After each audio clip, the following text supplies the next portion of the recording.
Radio. This is Pet Life Radio. Let's talk pets.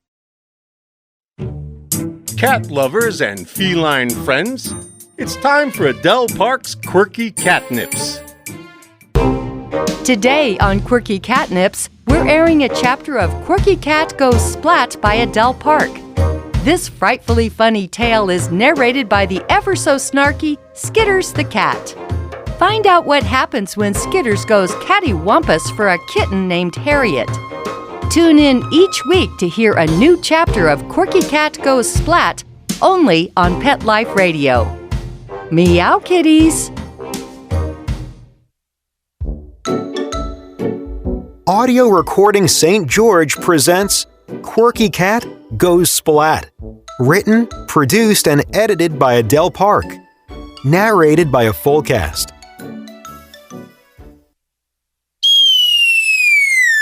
Splat! Meow, bitches.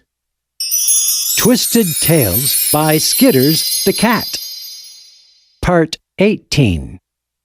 I've heard it said that technology is separating humans, making them feel less connected regardless of how obsessively they check Facebook. It's had just the opposite effect on me. Thanks to the internet, I've been forced to endure the most tedious Skype sessions with Nancy Neptune. Despite my obvious upgrade in living conditions, Neptune is infected with a strange guilt about leaving me at Gecko's Gulch. Like being thoroughly adored by twins and having the run of a desert mansion is torture. I put up with Neptune's viral visits, not for my sake, but for hers. Neptune has grown quite fond of spewing strange stories about life in New York. She's also oddly connected to the events in Utah, privy to information that a cat with paws on the ground should be aware of, but somehow isn't. I really wasn't in the mood for tonight's prattle, but now I'm glad I didn't zone out like I normally do. Neptune started her one-way conversation by apologizing about Harriet. Evidently, even people in New York are aware of my affections for the purdy cat of Juniper Hollow. Not that I've hid my whiskers under a barrel when it comes to Harriet. That said, I was the last one to know Harriet was gone for good.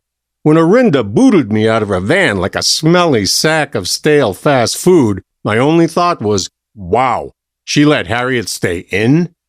Initially, I didn't think anything about not seeing Evangeline around. The women from Zion Flats had the week off from good karma. As for Juniper Hollow, Brandon and Taj had raised enough hell out there even I thought it was a good idea to lay low for a while. Then Neptune set me straight on what was really happening. According to her, Evangeline and Harriet had been plopped down in Las Vegas like a shaky bet. Brandon and Taj just graduated to my official shit list. If they hadn't been so eager to expose the history of Juniper Hollow, I'd still have my blazing hot gal pal. I looked around for Brandon's precious term paper, thinking I'd return the favor with a golden shower, known in some cat circles as a sticky icky. Unfortunately, he stashes the thing in a drawer I can't open even using my longest claw. I settled for scratching the screen on Brandon's laptop, then taking a nap in a pile of his clean underwear. Too bad the hair on my butt had already fallen off. Chapter 18. Brandon Spinkle. Things have been pretty tense around Gecko's Gulch these days. Taj's dad had a heifer when he heard what happened at Juniper Hollow. He's coming here on Thursday to rip Taj a new one. I hope he doesn't ship Taj off to Mrs. McMurdyland like he's been threatening to do. I've overheard some of Blue's phone conversations with Mr. Wakefield. As torqued as she is, Blue thinks banishing Taj to Boston for the rest of the summer is too harsh. I take that as doublespeak for Blue not wanting to be stuck here with just me. Something is happening with Taj's mom, so maybe that's why he's not getting his ass raked over the coals. Dealing with my own dad hasn't exactly been a day at Disneyland either. He didn't blow a gasket, so I can only guess Blue has been selective in what she's told him. Dad reamed me pretty good about trespassing at Juniper Hollow, but didn't say a word about the belladonna. When Taj got busted dragging Evangeline out of the religious dunk tank at Juniper Hollow, I decided to confess to Blue about the deadly bouquet. I thought it might help if Taj wasn't the only one up Crap Creek without a paddle. Of course, I didn't say anything about swiping Randall's van to deliver the flowers. No sense in committing hara-kiri. Despite all the trouble we've caused, Blue seems really distracted. This doesn't mean we're in the clear, she's just cutting us some slack. She's placed a lot more restrictions on what we can do. We're no longer allowed to just take off on the ATVs like we used to. Even worse, Blue insists on staying in Naval with us when Taj has to work. Skitters is pissed because Blue won't let him come with us. A couple days after Orinda squealed out of Utah in her rusty bucket of bolts, I was doing a lunch run when I spotted two people enjoying a little afternoon delight in the park. We don't normally go to Naval on Thursdays, but they were swamped at the bakery, and Taj got called in to work an extra shift. I was on my way to the best little hair house with a load of corned beef sandwiches and pepper jack poppers. Everyone at the salon is all Twitter-pated over a new place called Our Daily Bread. It's clear across town, so I cut through Central Park to save time. The poppers have to be at least lukewarm if I want a decent tip. As I was tearing through the park, I saw something strange out of the corner of my eye. I slammed on the bike brakes, causing the gay sleigh to jackknife and almost tip over. Why was Blue talking to some guy in the park? It looked like they were having a very animated conversation. Right about then, Blue looked up as a group of senior citizens wandered in for a lunchtime lecture. Whew, I didn't think she saw me. The last thing I want to do is irritate Blue. Blue hustled us back to Gecko's Gulch as soon as Taj got off work from a Taste of Heaven bakery. She seemed really upset. For once, I didn't think we were the cause of it. Taj and I were mugging out around Moon's pool when the chime rang on the gate. From out of nowhere, Blue bolted out of the house, racing past us while she shouted at the caller to identify themselves. Holy crap! I'd been moving in on Kiefer's girlfriend and now his dad was here to harass me about it. Blue made Taj and I go in the house while she talked to Kip. From the window where Taj and I were spying on the activity in the courtyard, it looked like Blue wasn't happy about this unexpected visit. She kept making these wild gestures, like she was super annoyed. At one point, Deputy Nichols tried to put his meaty hands on her shoulders. Why was this knuckle dragger trying to touch Dad's wife? I was about to go out and ask, when all of a sudden he backed off. Kip said a few more things I couldn't hear, then let himself out of the gate. Blue stomped into the house, obviously peeved to the hilt. When I tried to ask her about it, Blue snapped that nothing was wrong. I was beginning to wonder if Blue was just like Taj's mom. They were good friends who seemed to have a lot in common. Maybe stepping out on their husbands is the in thing to do this summer. First, there was that zonky scene with Blue and that guy in Central Park. Now we've got Deputy Dillhole pawing at her like a dog. I thought about confronting Blue about all this. My dad can be a real numpty, but he doesn't deserve to be cheated on. Again. Then I came up with a better idea. Before I come right out and accuse Blue of having an affair, I should get some proof. I got my chance the next day. Things got off to a shectic start. Taj's word for shitty and hectic. A Taste of Heaven bakery is always slammed these days, meaning everyone who works there now depends on me to get their lunch. I usually have to go in shifts since Taj's coworkers normally aren't courteous enough to order from the same place like they do at the best little hair house in Naval. I end up with extra tips, but the bakery people are a pain in the butt, especially Taj because he has to special order everything. He has a conniption fit if his stuff doesn't look like it just rolled out of Paula Deen's Southern Fried Kitchen. Like she'd done the day before, Blue slept in the car with me until the library opened. Blue commandeered the couch she'd used on Thursday, apparently unconcerned that she was snoring and drooling in a public place. What the hell was wrong with her? The librarian shot a dirty look her way when the alarm went off on Blue's phone. Claiming she had an appointment, Blue left, making me promise to keep checking in. I didn't need to start my lunch service for a few more hours, so I watched as she drove off, trying to guess where she was going. On a hunch, I rode my bike past the Pitt County Sheriff's Department. Blue's car wasn't in the parking lot. I was about to head back to the library when Deputy Nichols' son, Kiefer, and his posse of lameoid losers rounded the corner. I shouldn't have stopped when Kiefer motioned me over. Not wanting to be a wussy, I went anyway. Kiefer started by addressing me as a crappy son of a sphincter. So, he knows about my dad. Congratulations on learning how to use Google, Kiefer, I said, trying to act chill. His insult about my dad would have worked a whole lot better if he had called me a shitty son of a sphincter, but Kiefer is such a little churchy boy, he wouldn't dare to swear. Kiefer tries to get around this by using dippy expressions like, Jiminy Christmas, and shut the front door. No one outside of Naval would think throwing shade like that was even remotely cool. Hang tight, kitties. We'll be back in a scratch. Whether you're going on a trip or just tripping, Quirky Cannabis Country is the perfect audiobook to take on your next adventure. Find out what happens when a group of extreme kooks gathers to participate in a reality TV show near an oasis of kick-ass cannabis. Quirky Cannabis Country by Adele Park. Get it today on audible.com. You know the expression, cats have 9 lives. Well, what if you can give them one more? The Give Them 10 movement is on a mission to help give cats an extra life. How? With spay and neuter. Spaying or neutering your cat helps them live a longer, healthier life. And it helps control free-roaming cat populations too. Learn more about the benefits of spay and neuter and meet Scooter, the neutered cat, at givethem10.org.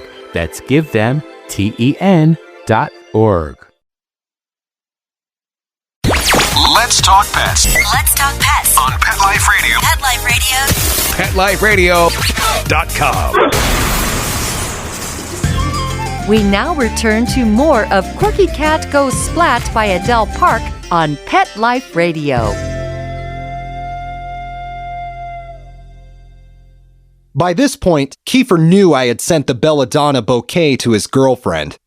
He started out by threatening to kick my grass for trying to kill Courtney Fletcher. I noticed that Courtney had recently updated her Facebook status to single. I got off my bike, thinking it would hurt a whole lot less if Kiefer decided to paste me one. His goonies immediately surrounded me. My body was clammy with sweat, and not just from the heat. I see Courtney's up for grabs, I said, deliberately trying to get under Kiefer's skin. She keeps texting me. This wasn't exactly true. It was mostly me texting her. We hung out at the pool a lot, but we'd never been on an actual date. Kiefer worked in the afternoons for his grandpa, so he was only at the pool on Sundays. Naval is a small town. I'm sure someone tipped him off that I was hanging around his girlfriend. I shouldn't have been shocked when Kiefer pushed me. I took a hard fall, landing butt first on the pavement. One of his Gumbies kicked me in the shin. For some reason, that ticked me off more than getting thrown to the ground.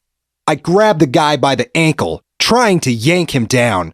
I would have succeeded if Deputy Nichols hadn't shown up just then, dragging him away from me. To my amazement, Kip turned on his own son, pulling him by the collar. I could hear Kip spitting out some angry words. Good. I hope Kiefer gets grounded. The group scattered, leaving me alone with Deputy Nichols. He may have saved me from a walloping, but I wasn't off the hook. Kip asked me a bunch of creepy questions, mostly about Blue, cementing my belief that something was going on. The subject of belladonna never came up. Maybe he didn't know about it. I was finally able to get away by claiming I had lunch orders to fill. It wasn't even 11 o'clock, but Kip let me go, promising he would follow up with Blue. Well, thanks. His son tries to beat the living crap out of me, and I get in more trouble with Blue. Glad for the excuse to get away, I jumped on my bike, wincing when I tried to sit on the seat. I rode towards the library standing up, cursing Kiefer, Kip, and Blue. Passing by a fancy government building on Petal Street, I thought I saw something familiar. Turning my bike around so fast I nearly wiped out, My fears were confirmed. Blue's SUV was in the parking lot. What was she doing here? I wasn't sure what kind of business this was, but I got a sick feeling Blue was filing for a divorce. The front side of the building had a row of oleander bushes, blooming with bright pink flowers. I stashed my bike in the hedge and crawled in to wait. Forever!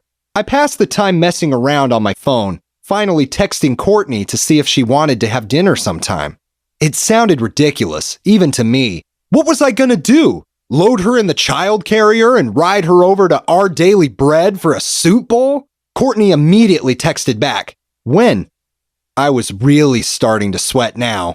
On top of that, a bunch of gnats were invading the oleanders I was hiding in. I kept slapping at them, sometimes even hitting myself. I lunged out of the bushes just in time to see Blue walking down the front steps of the building. She was with the same guy I saw her with in the park.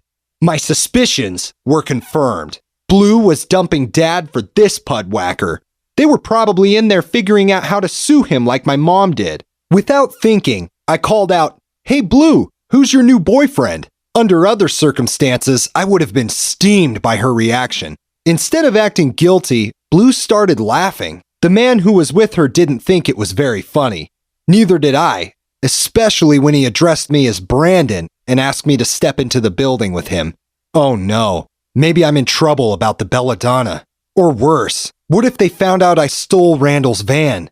Could they throw me in jail for that? Blue introduced her man friend as Bruce Laramie. He was with the FBI. I could feel the cinnamon twists I had for breakfast bubbling up to the surface. There must have been something rotten in them because just then Blue excused herself, running out of the room with her hand over her mouth. When Blue returned a few minutes later, her face was pasty white. I couldn't help but ask, "Were you out there yodeling your cinnamon twists?" Blue shot me a dirty look and told me to pay attention to the questions.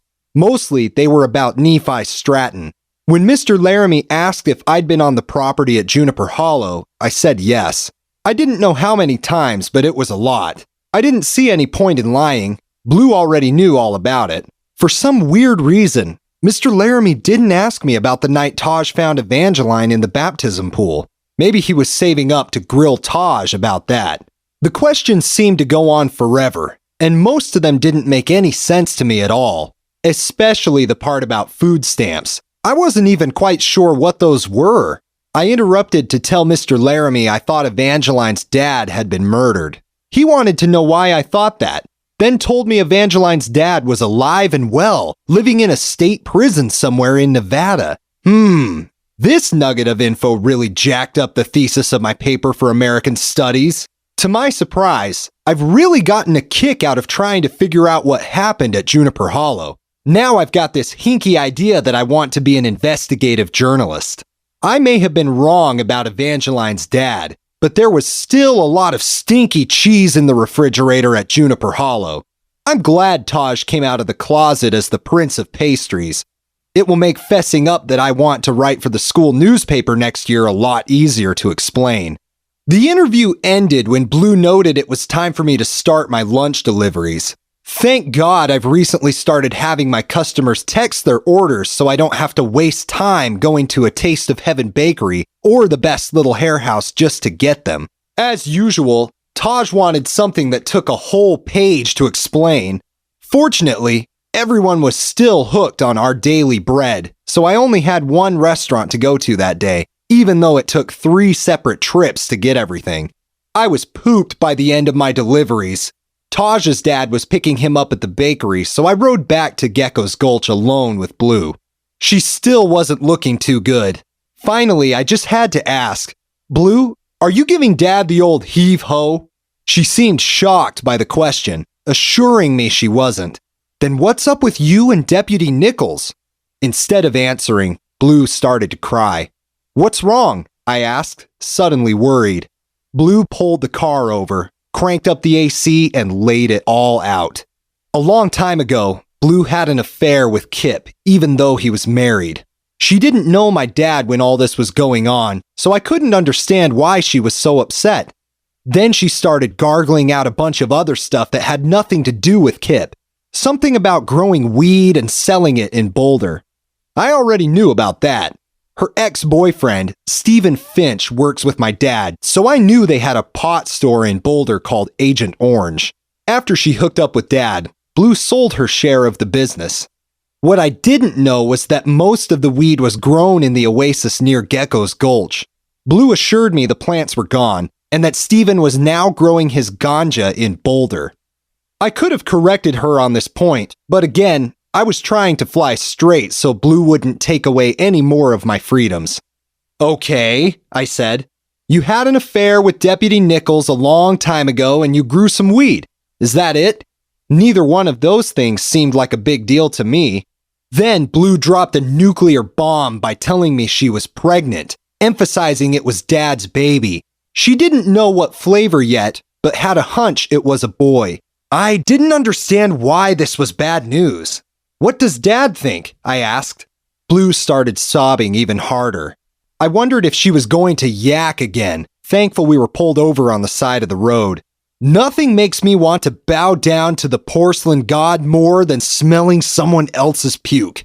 Blue held on to what was left of her breakfast, but cranked up her crying to the point where she was almost gasping for air. I didn't think getting preggers was such a big deal until Blue explained that my dad didn't want any more kids. At least not yet. What a jerk. Dad knocks up Blue, then takes off for the summer so he can play Mr. Rockstar. He did the same damn thing to my mom. It didn't excuse Mom's decision to do the horizontal mambo with one of my classmates, but I can sort of see how these things get started. I wanted to let Dad know exactly what I thought about all this, but Blue made me promise to keep a cork in it. After dinner, Blue set up a Skype session for Skitters. I can't believe Nancy Neptune makes her cat sit through these things. Half the time, he has an expression on his face that says, "Kill me now." I was heading to my room to play some video games when I heard Blue ask Nancy where she was. Curious, I popped into the study.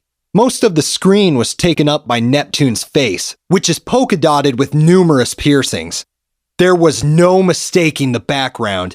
It was the same one Dad Skyped from every night. What happens when cosmetics and polygamy collide? Find out in Quirky Killers by Adele Park.